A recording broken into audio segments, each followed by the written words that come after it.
Hey Peter, have you seen this booklet that I've written as part of the Toowoomba Region Koala Habitat Project?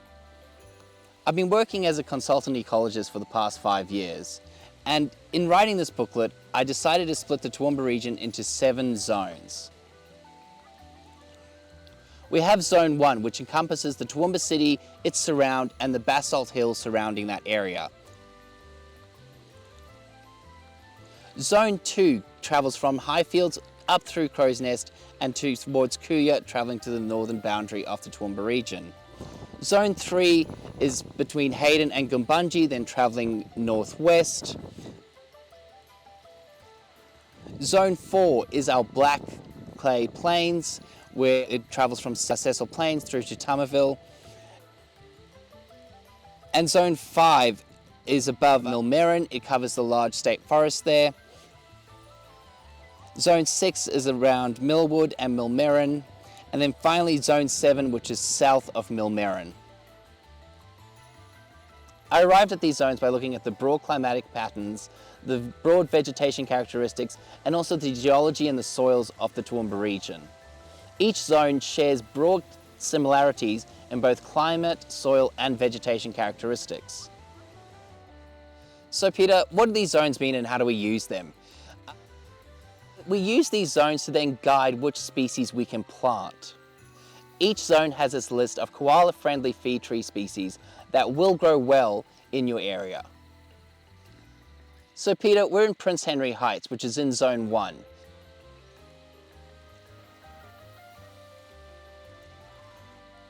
That gives us a few species to choose from, one of which is Eucalyptus teraticornis. We're also very close to the border of Zone 2, so we can also plant some of those species from Zone 2. Yes. So Peter, in Zone 1, we recommend Eucalyptus camaldulensis or river red gum, Eucalyptus crabra or narrow-leafed ironbark, and Eucalyptus teraticornis, the forest red gum. Now that's, Shannon, that is what we have planted on the escarpment here. The teraticornis, the river red gum, has been planting and growing really well over the past 4 months. We had some really hot, dry weather initially, so the seedlings required fairly extensive watering to keep them going. So the forest red gum has been growing really well. So here we have planted tallowood, I think it's a Eucalyptus microcorys, is that right? Yeah, that does look like a Eucalyptus microcorys, and that is, a tallowood.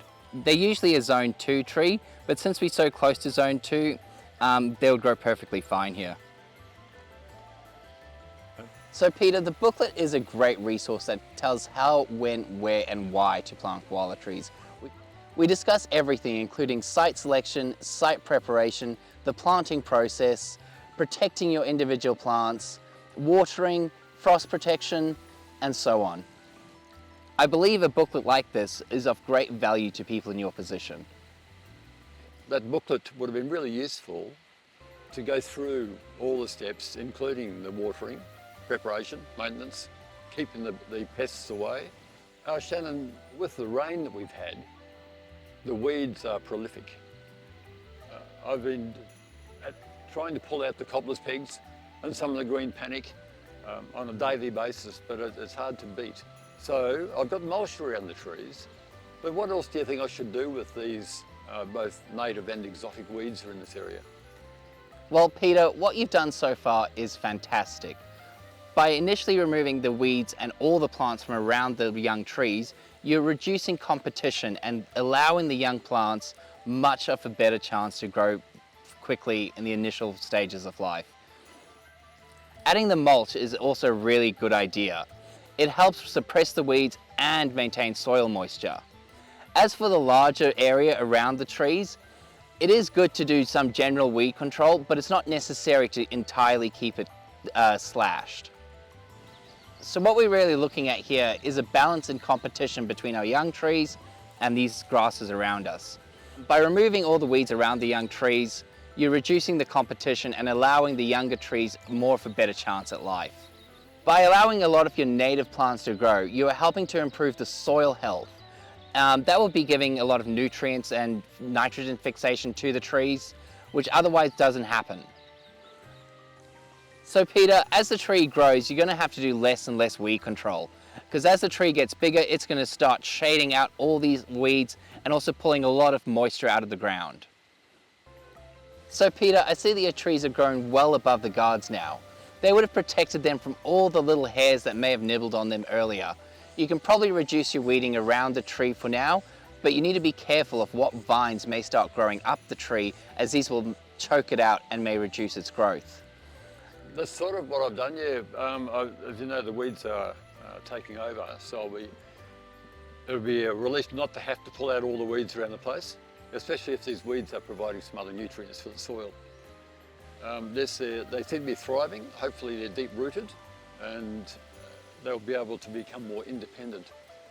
Yes, but I'll look at what other vines are growing around. I can see a vine on this tree just here that will need to be removed as soon as possible.